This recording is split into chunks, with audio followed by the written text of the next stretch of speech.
This video is sponsored by Surfshark. And just like that, I understood why everyone cringes a bit when they say I'm a Carrie. Hello everybody, welcome to Mike's Mike. My name is the Dark Betty Wig, and today I'm talking about Sex and the City Season 3. Just a quick reminder that if I use 0.01 seconds of footage from this show, HBO puts a hit out on me. So because of that, there will be 0 clips, only screenshots. However, over on Instagram for the last 18 days, I've posted a collage of thoughts and a notable scene from each episode to my story, which you can go and find in a story highlight on my profile. These collages took effing forever.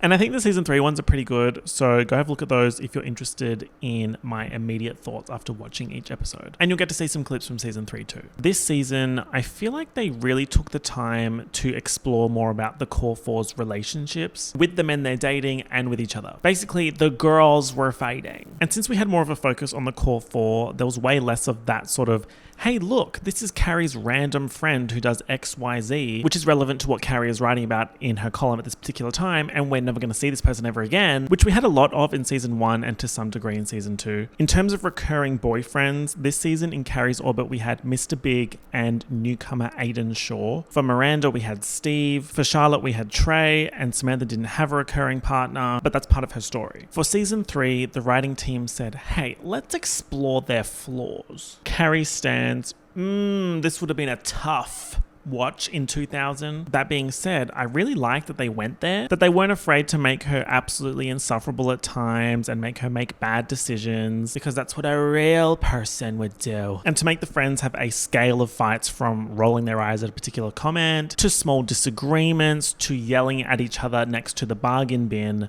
also real. We're also in the year 2000 now, so that means bolder fashion, mobile phones, Carrie typing on a laptop with presumably better battery life, Miranda Googling her symptoms. I couldn't help but wonder, in a world where you can get what you want with the click of a button, how do you stop people from clicking your button? How do you protect yourself online? This video is sponsored by Surfshark. Surfshark VPN, or Virtual Private Network, encrypts all of the data sent between your device and the internet, keeping your online identity safe. In episode 13 and 14 of this season, the girls go to LA. I said, I can do that too, kinda. With over 4,500 servers in 140 locations, Surfshark lets you access and unblock content libraries and streaming services all around the world. And if you're traveling, you can connect back to your country to watch your favorite shows. And just like that, I was in LA. Or Paris, bonjour. Or London, LA. Or maybe I'm physically in those places and I'm Surfsharkly back in Melbourne. I'm everywhere, I'm so Surfshark. Surfshark VPN also secures your personal information and encrypts your online data so you can browse safely. You can send and receive files securely, access banking safely, even if you're on public Wi-Fi networks. You can also connect multiple devices on the one account. Just classy, classy, classy. And Surfshark doesn't track, store, or monitor what you do online. I bet Natasha wishes that she could stop Carrie from tracking and monitoring her. Not only have you ruined my marriage, you've ruined my browsing session. Go to surfshark.com/MikesMike. You could click the link in the description or use my code MikesMike at checkout, MIKESMIC, to get 4 extra months of Surfshark VPN. Surfshark offers a 30-day money-back guarantee, so there's no risk for you to try it out. Thank you to Surfshark for sponsoring this video. Let's get back to the absolute circus that is Sex and the City Season 3. Circus, yes, but perhaps more accurately, amusement park. Season 3 Carrie is a roller coaster, but like a roller coaster with a bunch of structural safety problems. Carrie's friends are doing maintenance shifts trying to fix the eroding roller coaster base, but Mr. Big and Carrie herself are going around loosening the bolts, and then she acts shocked when the carriage goes off the rails. At the start of the season, Carrie is scared. She was burned by the #Big incident, which is making trying something new difficult. He is constantly in her sphere in some capacity. In episode 3, the girls see in the newspaper that Big and Natasha got married. Carrie says, I was prepared for this, but obviously she wasn't. She has a meltdown about how Natasha is shiny hair style section Vera Wang and I'm the sex column they run next to ads for penile implants. What's interesting here is that Charlotte is comforting Carrie through this, but the woman that Carrie describes as her opposite is kinda Charlotte. Shiny hairstyle section Vera Wang. Carrie can't seem to reconcile with the fact that Big didn't choose her, and so she unpicks herself to see where she's different to Natasha, when in fact she should be Hunger Games Katnissing. Remember who the real enemy is. But instead, Carrie's got a case of Natasha-specific obsession. And actually, speaking of the Hunger Games, Mags from Catching Fire is in this same episode as Miranda's judgmental cleaning lady. So after that particular episode, Carrie dates a 26-year-old bisexual man and says, "I'm not even sure bisexuality exists. I think it's just a layover on the way to Gay Town." Oh, that's not... He takes her to a GHP, a gay house party. And in my post for this episode, I mentioned that she was acting like Kath Day Knight, seeing all the lesbian signs while walking down the street. If you know, you know. Carrie was kind of clutching pearls at the GHP, but she tries to see if she can cut it in this world. And after a game of Spin the Bottle, where she kisses Alanis Morissette, she basically decides, I'm too old for this. I also mentioned for that episode that it would have been interesting to actually read what she was writing about sexuality and gender in her column. But let's talk about Carrie's column for a second. I really don't understand how Carrie is able to support herself living in New York City and buying all these stunning clothes, shoes, and bags just from writing her Sex and the City column. Like, she is really fitted out this season. Dior this, Versace that. She looks so fucking good. In episode 5, I said, is that a saddlebag? In episode 17, excuse me, is she slow motion walking down the street in the Dior newspaper dress? And yes, I know her apartment is rent controlled, but it would still cost a lot. In episode 18, Samantha mentions that her rent is $7,000 a month to live in the meatpacking district. Excuse me, if we assume an inflation amount of 88% from 2000 to now, that is $13,160 per month. Oh my God. So how much is Carrie's column paying? I mean, she's always saying how she shouldn't be buying the clothes she does, but like, she's still buying them. Make it make sense. And on the column itself, well, we know she's writing about Sex in the City.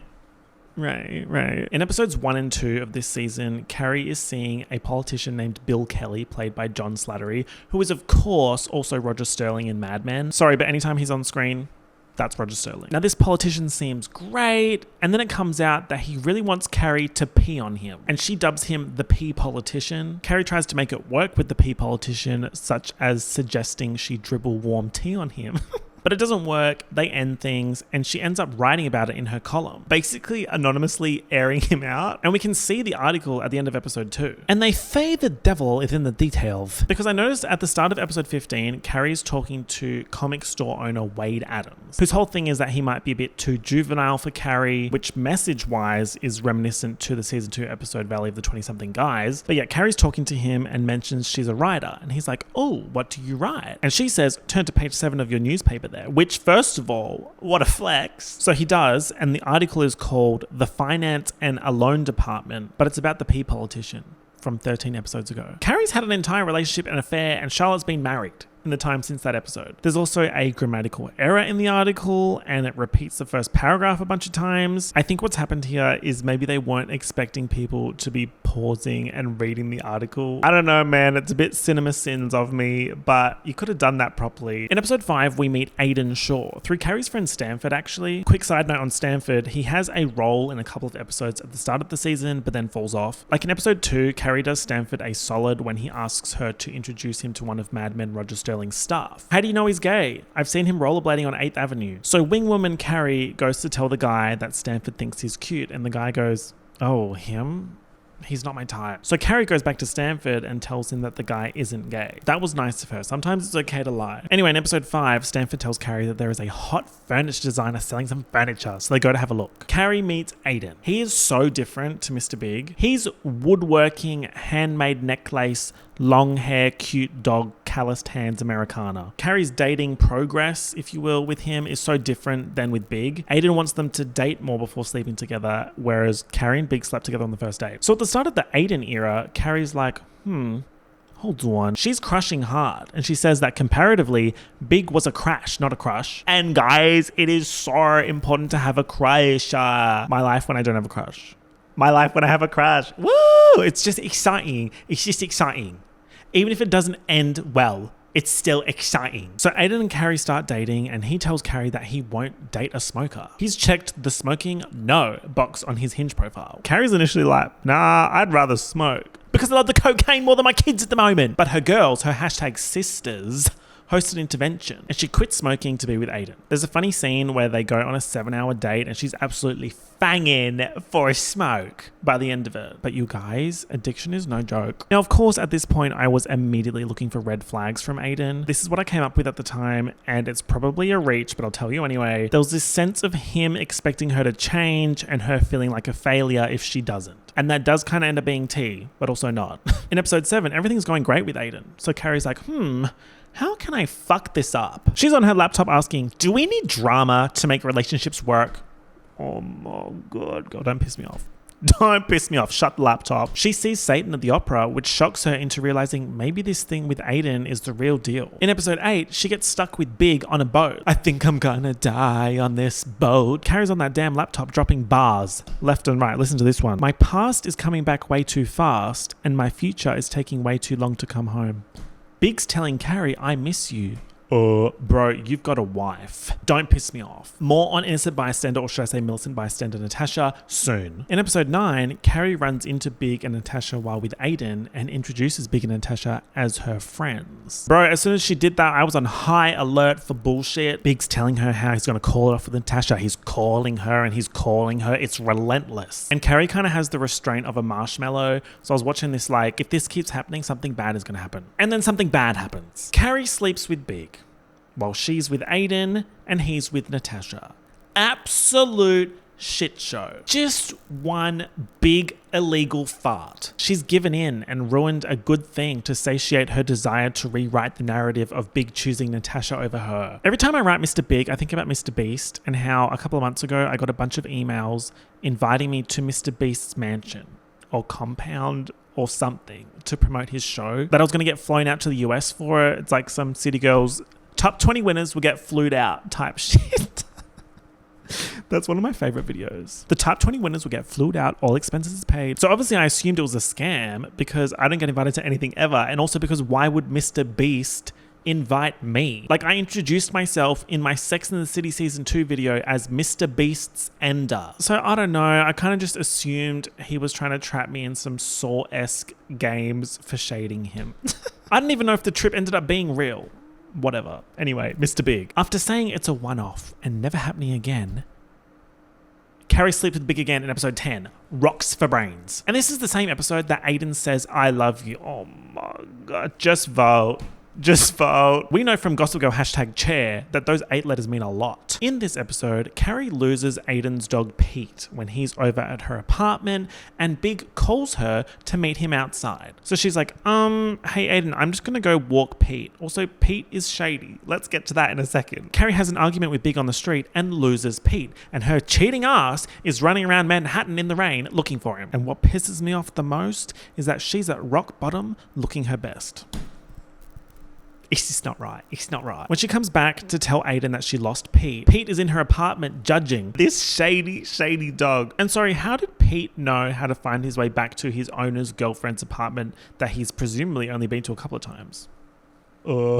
Anyway, he's just a genius. Carrie's now also smoking again, and I thought it was such a good narrative choice to metaphorically link her smoking addiction with her relationships with Aidan and Big. She'd stopped smoking to date Aidan, and when she cheats on him with Big, she starts smoking again. Yada yada yada, smoking is bad for her, and so is being with Big. Guys, this lady is stressing me out. She's self-sabotaging so badly, but also at the same time, I keep going back to what she wrote in episode 7. Do we need drama to make relationships work? Maybe some people just need some bullshit happening, I guess. This all brings us to an absolute banger, a bangers in mash of an episode. Episode 11, Running with Scissors. Carrie and Big are still cheating and they're getting more and more bold. Like they're literally having sex in Big and Natasha's bed. Oh my God. Carrie's basically in free fall and there doesn't seem to be an end in sight unless the end is forced. She's an unstoppable force and she needs an immovable object.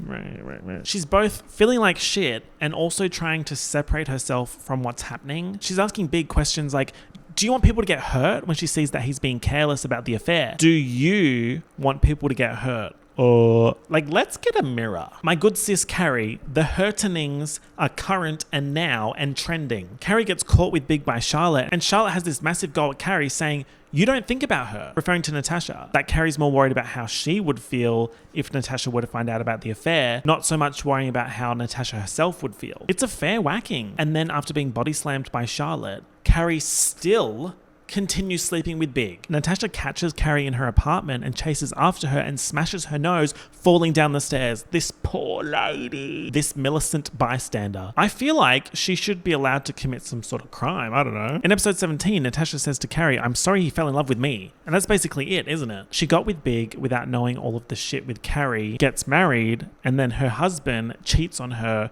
with his ex-girlfriend, who clearly has a severe main character complex. Mess. She did not deserve any of it. Someone get Natasha a limoncello spritz ASAP. I'm serious. There's more to be said about Natasha in episode 17, but we need to get through a couple of other Carrie things first. Carrie knows that the second she tells Aidan the truth, it'll all be over. So she tries to make the happy moments last. But those happy times are gone. To try and preserve those moments like nothing happened feels plastic or fake. It also sort of degrades the memories. She fucked it all up and she has to sit through that. So in episode 12, she tells Aidan about her affair with Big. She can't even look him in the eye when she tells him. He can't stomach it. This isn't the kind of thing I can get over. I wrote in my episode recap that I think she subconsciously knew that they weren't going to work from the start. She was kind of square peg in a circle hole-ing here, trying to change herself to be the person Aidan wanted / trying to change herself to be the person she wished she could be for Aidan. It reminds me of what she was writing about in her column in season 2, Can People Change? So Carrie and Aidan are over. Natasha returns in episode 17 when she sees Carrie et al. At a restaurant and her friend gives them all this nasty look. This friend is everything. Carrie finds out that Natasha and Big have split up. The episode is called What Goes Around Comes Around, and that's exactly what's happening. Carrie falls down the stairs. What goes around comes around,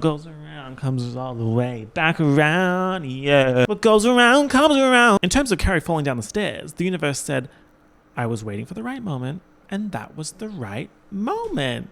Yes, payback. It's so funny. It's so funny to me. You should never have called me a fat ass Kelly Price. So Carrie's decided that bad shit is karmically going to keep happening to her unless she apologizes to Natasha. So she's harassing this poor woman calling her place of work to meet up with her and somehow finds out where she's going to be having lunch and pulls up at the restaurant. It's quite selfish of Carrie to demand that Natasha listen to her apology. Natasha sits there and listens to her and then ends her with supreme ease, saying that she's sorry that Big fell in love with her instead of Carrie. And not only have you ruined my marriage, you've ruined my lunch. Oh, boom.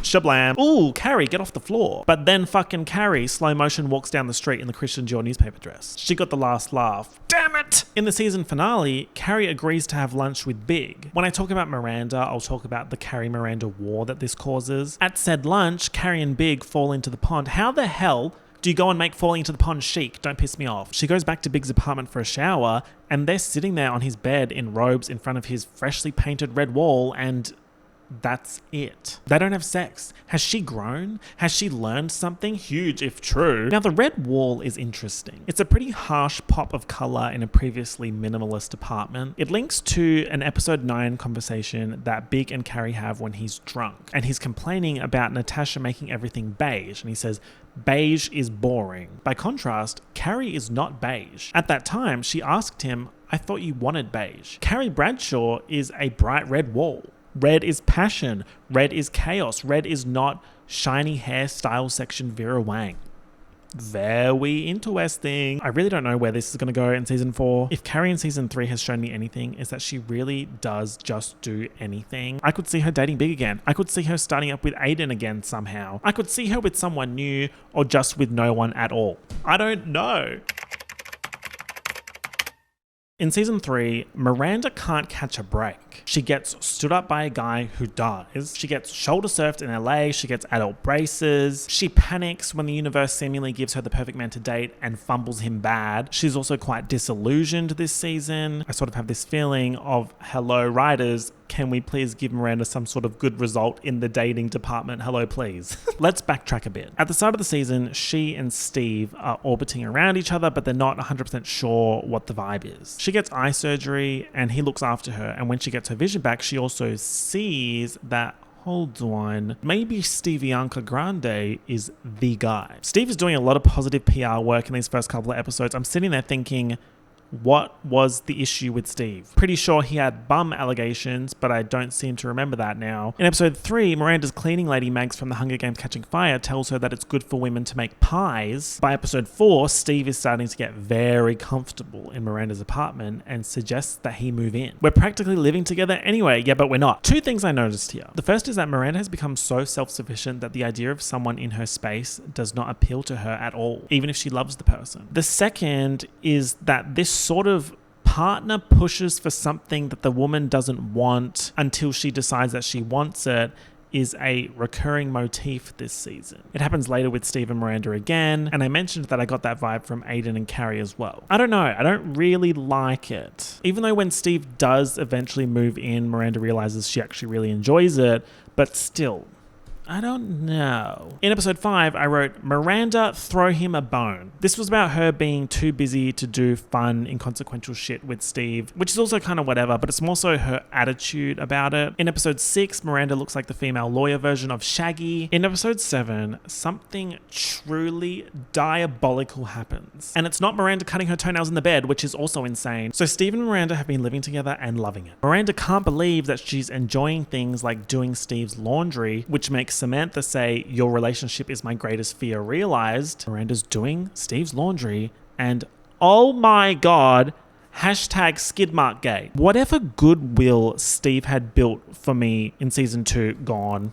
Wipe your ass. Wipe your ass. Wipe your ass. What are you doing? Wipe your ass. Oh my God. He's already got bum allegations, but now it's like different kind of bum allegations. In episode 8, Steve is suddenly all, we gotta have a baby. Why is bro in such a rush to have a baby? They've been living together for legit 2 months. Miranda's like, bro, no.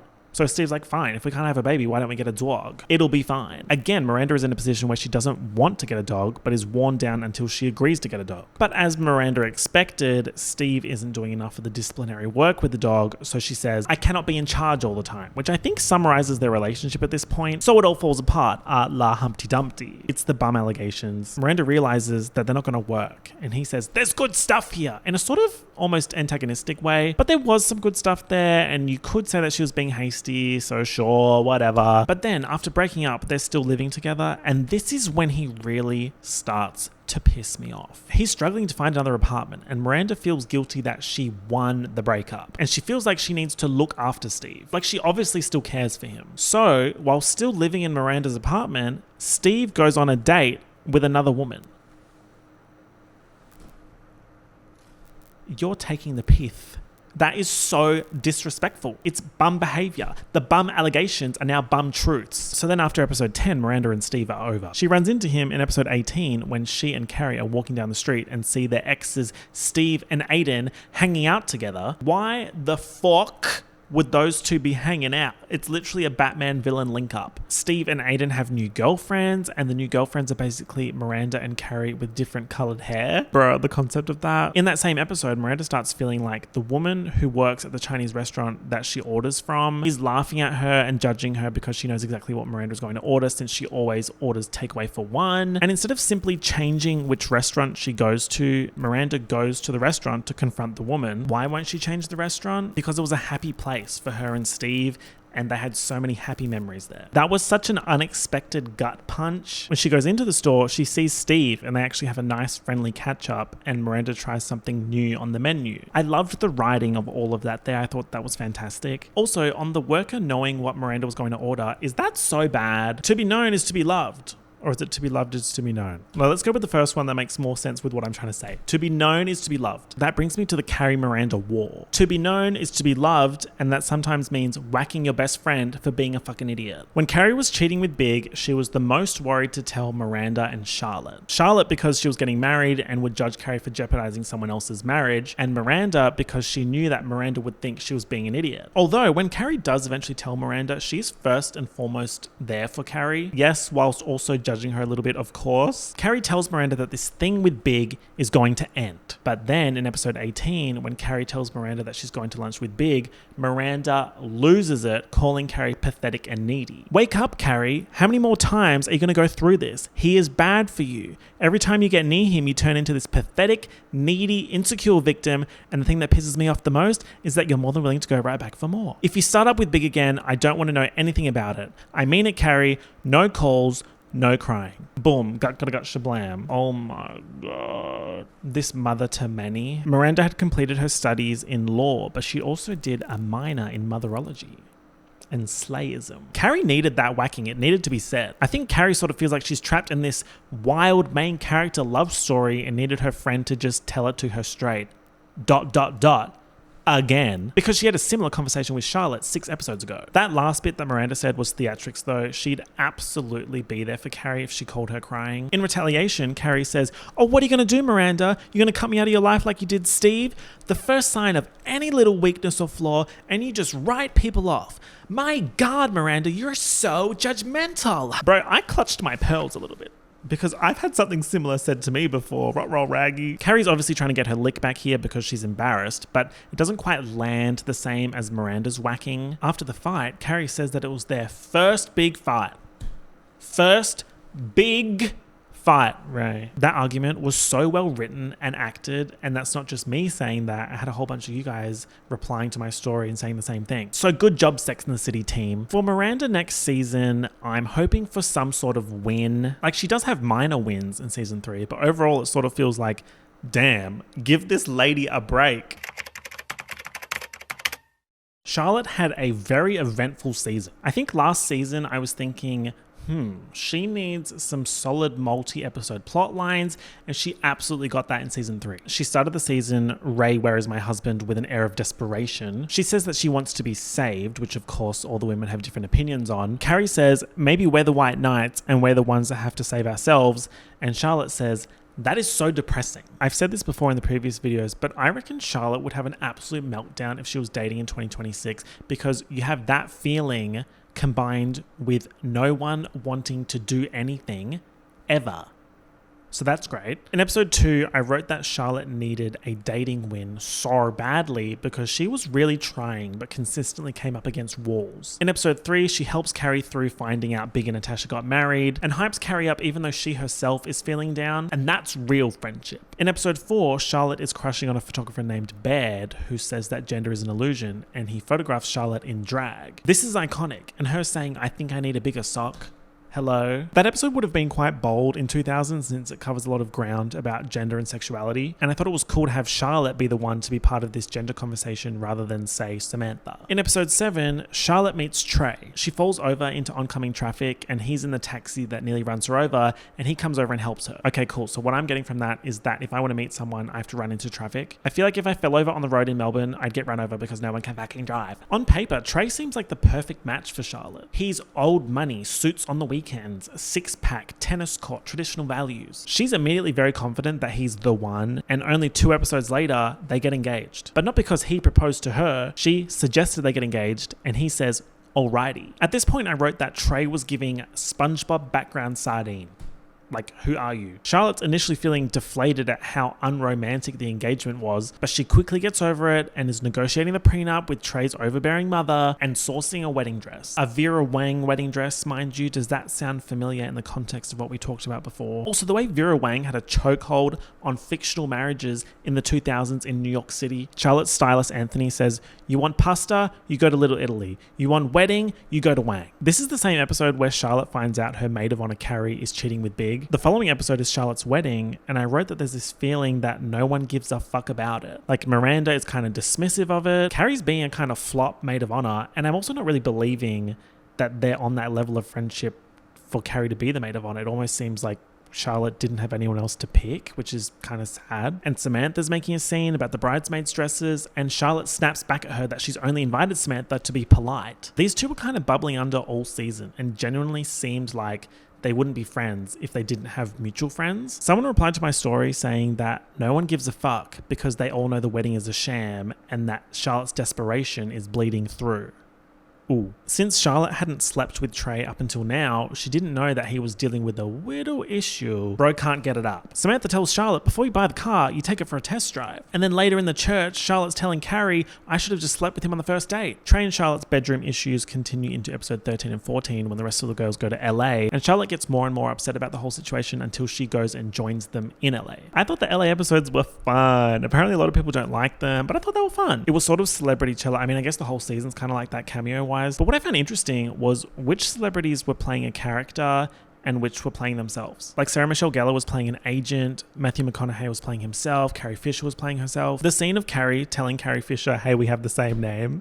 After the LA trip, Charlotte's trying to work through Trey's situation and finds him redacted-ing to magazines, to which their couples therapist says, at least we know he's not gay. In episode 16, Charlotte and Samantha have a Scooby-Doo 2002 body switching moment where they realize that they're more alike than they thought, which I thought was great. In episode 17, Charlotte does Desperate Housewives cosplay and kisses Trey's Holiday Estates gardener, which no one in the family seems particularly shocked about. So I don't know what that's about. Just SpongeBob Sardine family. That also felt a bit Scooby-Doo 2002 body switch with Carrie, considering her chitterification of season 3. The tables, they're ternery. So then by the end of season 3, I don't know where Charlotte and Trey are heading. Like their marriage was over. But then in this season finale, they actually have sex. And he tells her, I married you because I knew I'd never find anyone as wonderful as you to marry. So, what now? Compared to the other women, I'd say Samantha had less character development this season. What she did have was an absolutely insane wardrobe. I just kept saying, God, she looks good, doesn't she? Oh, she looks good. Oh, she looks great. Like, look at this. Gagmantha did not come to play in episode 2 with these outfits. Of course, she had many iconic quotes and iconic moments. In episode 4, when everyone is clutching pearls about Carrie's boyfriend being bisexual, Samantha is way, way, way ahead of the curve, as usual, and says, enjoy it. Don't worry about the labels. In episode 5, she gets into a fight in a nightclub. In episode 6, one of her hookups unknowingly lets a criminal into the building, and her neighbors tell her, you're bad for the building. I said they looked like geriatric cartoon villains. It's just my opinion. Samantha later says, they practically chased me with torches like I was Fuckenstein. Fuckenstein. Right. In that same episode, while Miranda was serving Shaggy, Samantha was serving Daphne. In episode 7, she tells Miranda that her doting on Steve is her greatest fear realized. In episode 8, she tells the girls, this may come as a shock, I'm a little older than you. I love the running joke that no one knows how old Samantha actually is. It's very Mariah Carey having 2 different birth dates on Wikipedia. In episode 9, at a restaurant, she says, I'm dating a guy with the nastiest tasting spunk. Which makes Charlotte basically go, oh my God, bruh. In episode 10, Carrie tells Samantha about her affair with Big. Samantha is the first of the girls that Carrie tells, and she's such a good friend about it. Carrie asks her, don't you want to judge me? Just a little bit? And Samantha says, not my style. In that same episode, Samantha is sick and gets Carrie to make a concoction of cough syrup and Fanta orange soda over ice. And all I can say about that is yum. Yummy, delicious flavors. Around this point, Samantha moves into her new apartment in the meatpacking district that I mentioned before was $7,000 a month. In said apartment, she's got a bed on wheels, which she definitely gets a lot of use out of. In the next episode, she has sex with the male Samantha, who is Nate Archibald's dad. What is there to say, you know? Her subplot in that episode is that she has to get an HIV test and some other tests. Get tested. Get tested. Why is that shameful? It's not. In episode 12, she fights with Charlotte about the bridesmaids' dresses. In episode 13, when Miranda is whinging about not owning her sexuality, Samantha says, well, stop fucking complaining about it and just do something about it. God, I wish I could say that sometimes. Episode 15, where Samantha is the PR agent for Kat Dennings' party, is a really good episode. Samantha realizes that this spoiled child has everything except a childhood. Ooh, it's just great. As I said in episode 16, Samantha and Charlotte Scooby-Doo body swap. And while Charlotte gets a bit Samantha-style freaky, Samantha does some Charlotte-style pearl clutching. In episode 17, Samantha Jones has sex with Sam Jones. Sam Jones x Sam Jones by Sam Jones for Sam Jones. And in episode 18, she has a problematic battle with her neighbors, just throwing around some crazy language and terminology. It's like they said, we need to throw some more 2000s bullshit in here before the season wraps. It's not all bad, like Samantha ends up befriending these women, but yeah, it definitely wasn't a soft touch. Also, Carrie on that rooftop saying, I need to see you spin first, sister.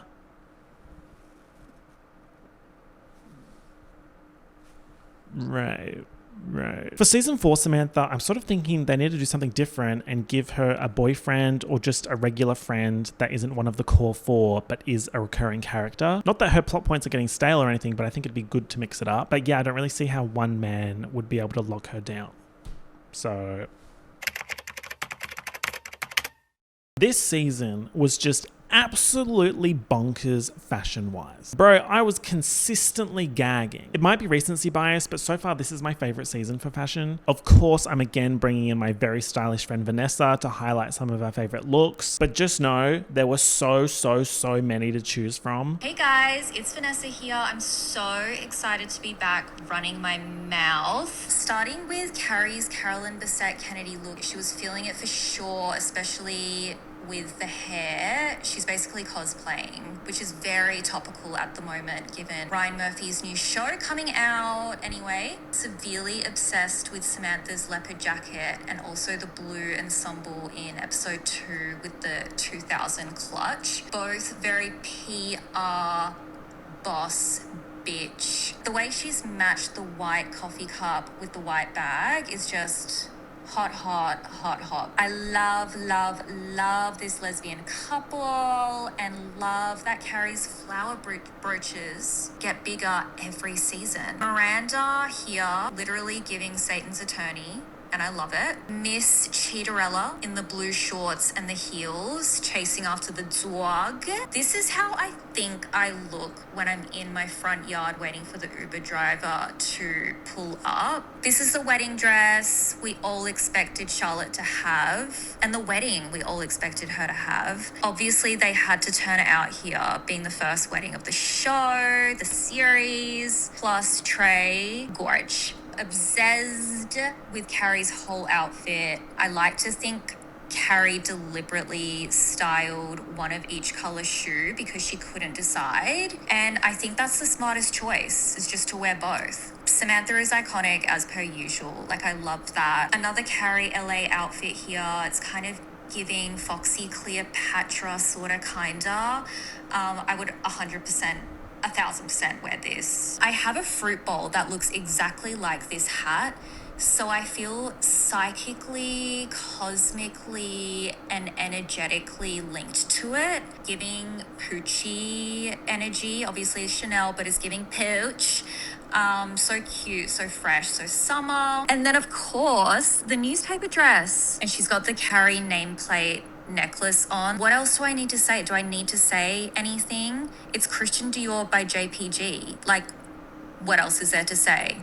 Say less. It's a baguette! So those are some of my thoughts from Sex and the City season 3. I feel like that season just had so many different good things going on. I'm interested to see where the key storylines go. I feel like I can't really predict anything. If you haven't already, check out those posts and clips on my Instagram, because if you don't, you're only getting half the story. I'd be interested to hear what everyone's thoughts are on season 3, so leave me a comment, please and thank you. And if you enjoyed this video, feel free to leave a like and subscribe if you haven't. Thanks again to Surfshark for sponsoring this video, and don't forget to check out that link in the description. And just like that, I'm gonna go have a nerd's rope and an apricot and a glass of water because I'm healthy. Okay, bye.